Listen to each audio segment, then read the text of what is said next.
지금 손 대표가 이제 삼성이 배후다라는 삼성이 배후에 있다라는 말을 믿고 속을 수밖에 없었다라고 해명을 한 상황에서 삼성은 반발하고 있는 상황인데요. 좀 어떻게 보고 계십니까?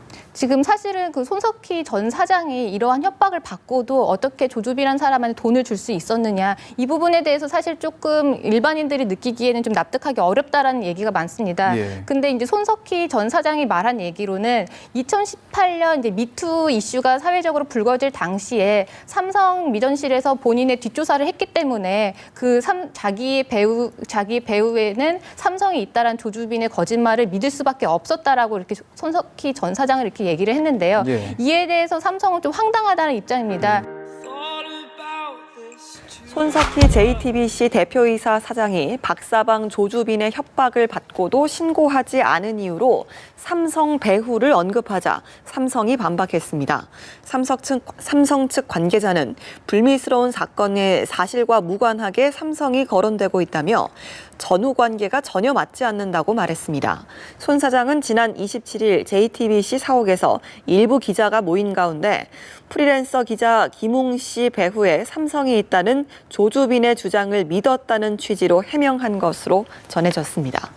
이번 사건이 알려지면서 굉장히 여론이 들끓고 있는 상황인데요. 체포된 가해자 중에 16살 청소년도 있다고 하고요. 충격적인 사실들이 많이 나와 있는데 지금 관련 수사는 어디까지 진행이 됐습니까? 네, 그 조주빈에 대해서 경찰이 25일에 검찰로 송치를 했습니다. 송치하면서 적용한 혐의는 모두 12개인데요. 예. 협박, 강요, 그리고 개인정보보호법 위반도 있고 당연히 말씀하신 것처럼 아동 청소년 성보호에 관한 법률 위반도 있고 예. 살인 음모죄도 있습니다. 그래서 총 12개인데 지금 자료가 12,000쪽에 이를 정도로 굉장한 자료가 굉장히 방대하다고 합니다. 그래서 예. 지금까지 조사한 방식은 지금까지 이 조주빈이 텔레그램 방을 어떻게 운영을 했으며 어떻게 이런 금전적인 수익을 얻었는지에 대해서 초점을 맞춰서 지금 수사가 되었는데 이 과정에서 밝혀진 게 피해자가 벌써 76명이라고 하고요. 예. 그리고 지금 한편으로는 동시에 조주빈이 운영한 박사방 외에도 태평양이나 완장방처럼 유사 파생방에 대해서도 수사가 같이 진행되고 있습니다.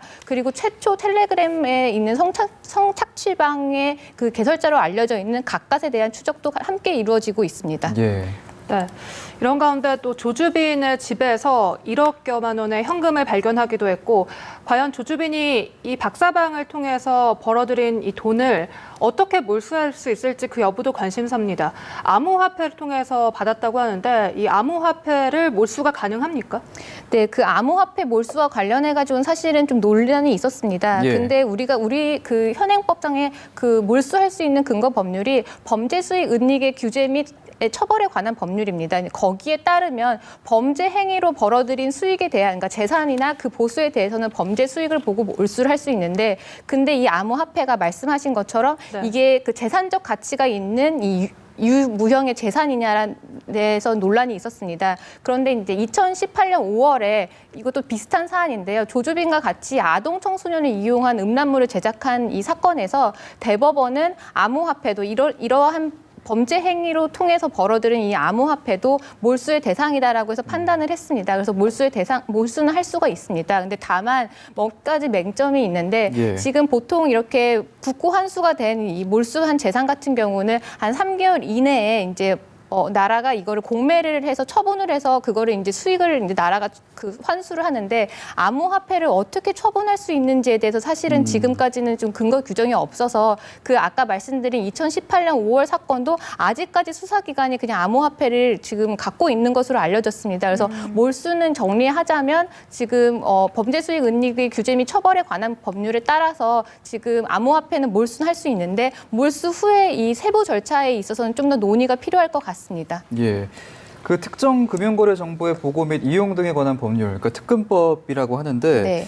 최근에 통과가 됐는데 이제 시행이 1년 뒤라고 하는데 이 부분은 좀 어떻게 봐야 되는 겁니까? 네, 맞습니다. 특금법이 이제 지금 통과가 됐고 시행일은 내년 3월입니다. 2021년 3월인데 이 부분에 대해서 바로 직접적으로 이 조주빈 사건의 적용은 좀 어려울 것 같지만 다만 이 부분에 이 법에 따르면 암호화폐를 몰수할 수 있는 이러한 절차적인 이 장치 같은 게 있어서 이번에 몰수를 한다고 하면 그런 세부적인 절차나 기준 같은 건 좀 참조할 수 있을 것 같습니다. 알겠습니다. 네.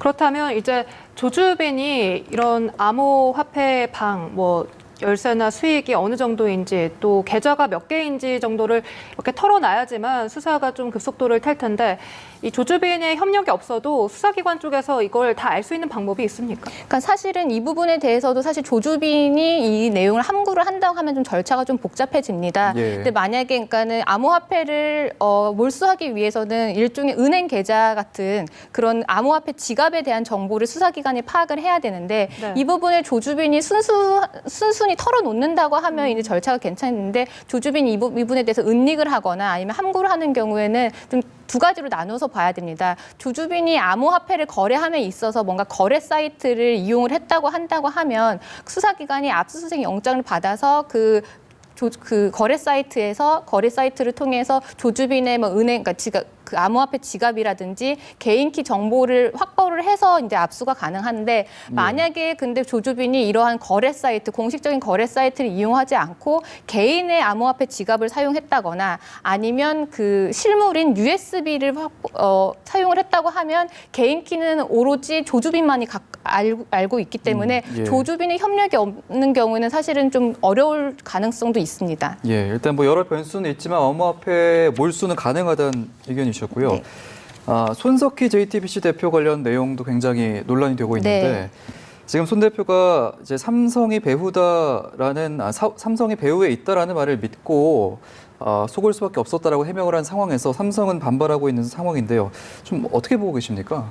지금 사실은 그 손석희 전 사장이 이러한 협박을 받고도 어떻게 조주빈이라는 사람한테 돈을 줄 수 있었느냐 이 부분에 대해서 사실 조금 일반인들이 느끼기에는 좀 납득하기 어렵다라는 얘기가 많습니다. 예. 근데 이제 손석희 전 사장이 말한 얘기로는 2018년 이제 미투 이슈가 사회적으로 불거질 당시에 삼성 미전실에서 본인의 뒷조사를 했기 때문에 자기 배후에는 삼성이 있다란 조주빈의 거짓말을 믿을 수밖에 없었다라고 이렇게 손석희 전 사장을 이렇게 얘기를 했는데요. 예. 이에 대해서 삼성은 좀 황당하다는 입장입니다. 이러한 범죄에 관련해가지고 본인들의 이 회사가 거론되는 것만으로도 굉장히 회사 기업 이미지에 좀 타격이 입는다고 하는데 예. 근데 삼성에서 이제 주장한 내용은 손석희 전 사장의 내용 자체가 잘못됐다. 왜냐하면 본인들의 미전실, 그러니까 미래 전략 기획실 같은 경우는 2017년에 이미 해체가 됐기 때문에 예. 그 손석희 전 사장이 근거로 들었던 2018년 미투 당시에 삼성 측에서 지금 손석희 사장을 뒷수사했다라는 것 자체도 그것도 현실성이 없다라는 내용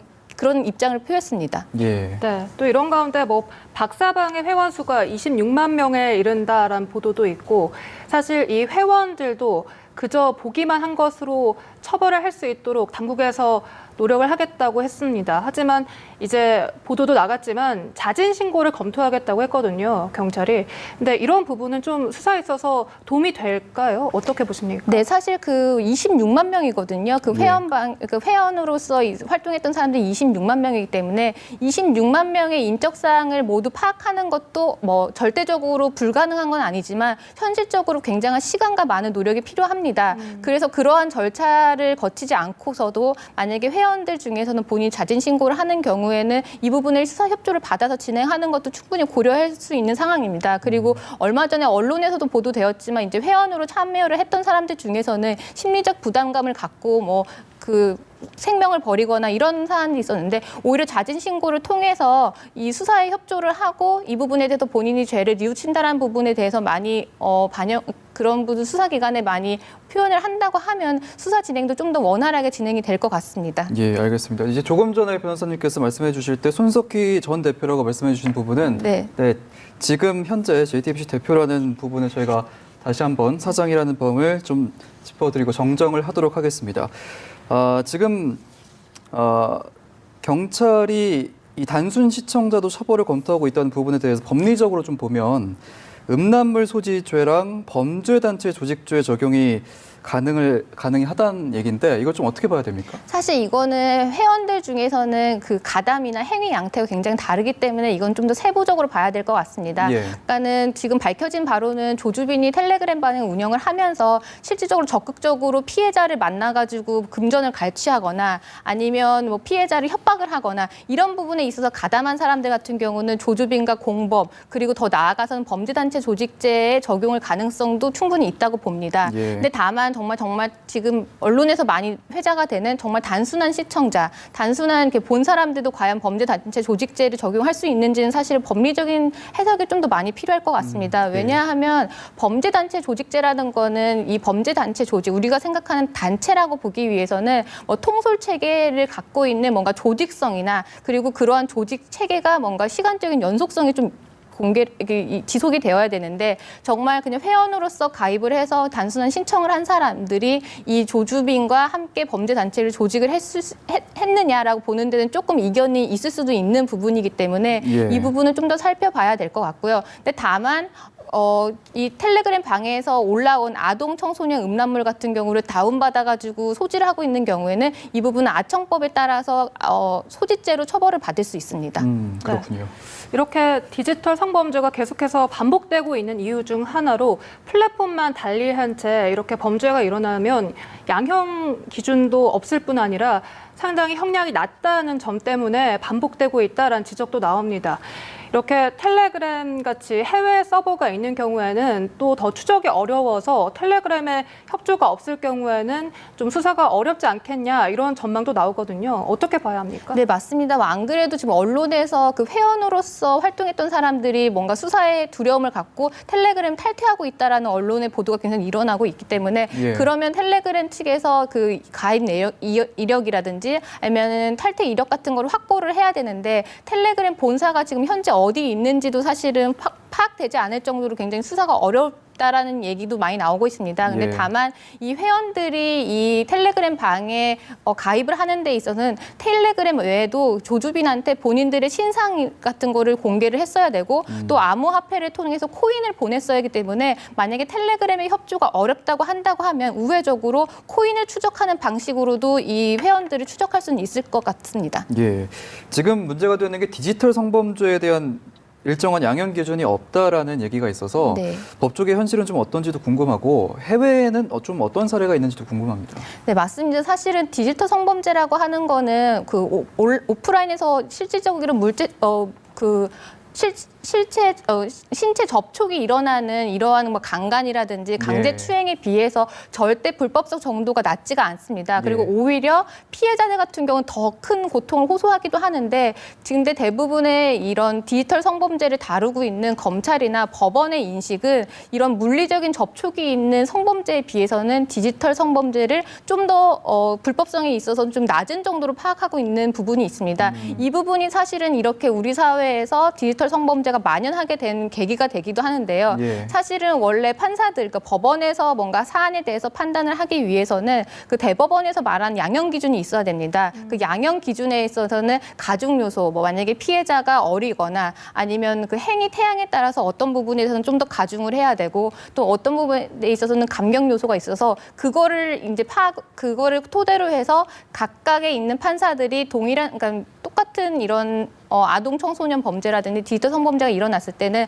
통일한 법 집행이 이루어져야 되는데 사실은 말씀하신 것처럼 그러한 그 통일된 그 양형 기준이 없었기 때문에 케이스 바이 케이스로 정말 그래서 어떤 판사를 만나느냐에 따라서 그러니까 그리고 그 판사가 어떠한 성인지 감수성을 갖고 있느냐에 따라서 사실 처벌 수위가 많이 달라졌습니다. 아하. 그렇기 때문에 사실 이러한 그 디지털 성범죄에 대한 가해자들뿐만 아니라 사회적인 인식이 이거는 물리적인 접촉이 있는 성범죄에 비해서는 좀 낮은 거 아니냐 이러한 인식을 만들어지게 된 원인인 것 같습니다. 예. 네, 실제로 뭐 이번 사건의 원조격인 갓갓이란 걸 모방해서 한 사람 켈리라는 사람인데 지난해 판결에서 뭐 징역 1년 정도를 받았습니다. 그만큼 우리나라에서는 유독 양형 기준이 낮은데 그렇다면 이번 조주빈의 사건의 경우 뭐 무기징역까지 가능하다라는 일각의 시선도 있는데 어떻게 보십니까? 네, 맞습니다. 사실은 우리나라의 그 법정형 자체가 특히 아동 청소년을 이용해가지고 음란물을 만드는 경우에는 무기징역 또는 5년 이상의 유기징역을 처할 수 있기 때문에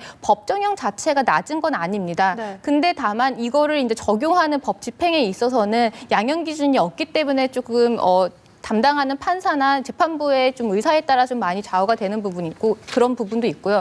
또 한 가지는 이 우리나라 그 디지털 성범죄를 바라보는 눈이 사실은 그 제작을 하거나 촬영을 하는 부분에 있어도 굉장히 불법성이 있지만 그 피해자들이 더 많은 피해를 입게 되는 원인 중에 하나는 그게 유포되는 데 있거든요. 지금 조주빈 사건에 있어서도 피해자들이 그 조주빈의 요구에 응할 수밖에 없었던 거는 본인의 나치 사진이 다른 사람한테 퍼질 수 있다라는 그 두려움 때문에 그 사람의 요구에 응할 수밖에 없었는데 근데 우리나라에서 봤을 땐 촬영이나 제작에 대해서는 조금 더 경각심이 있지만 반대로 유포, 그러니까 단순 유포에 대해서는 좀 더 좀 안일하게 보는 시각이 있습니다. 그래서 네. 그런 부분에 있어서 좀 더 법정형을 상향을 한다라는 이 법도 필요하지만 이 부분에 대한 양형 기준을 할 때 이런 배포를 통해서 얻어지는 그러니까 피해를 보는 이 피해 정도에 대해서 좀 많이 감안을 해야 될 것 같습니다. 예, 알겠습니다.